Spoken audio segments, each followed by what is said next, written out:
Hello, আমি দিশা। আজকে আমার টিচার ট্রেনিং এর আরো একটা দিন। কেন জানি না উইকেন্ড শেষ হওয়ার সাথে সাথে সব এনার্জিটাও শেষ হয়ে যায়। সকালে ঘুম থেকে উঠে কিছুই করতে ইচ্ছে করে না, তবুও কষ্ট করে ফ্রেশ হয়ে ব্রাশ করে নিয়েছি। তারপর চলে গেলাম সোজা রান্নাঘরের কাজগুলোকে গুছিয়ে নেওয়ার জন্য। বেশি কিছুই নয়, ওই বাসন ধোয়া আর টিফিনটা রেডি করা, এই আর কি।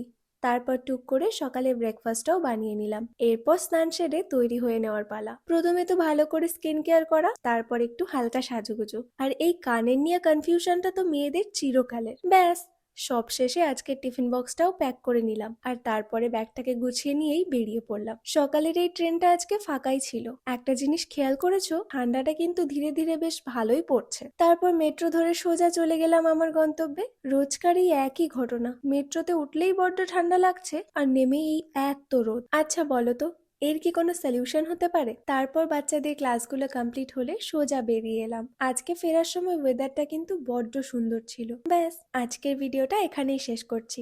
তাহলে আজ আসি, চলো টাটা।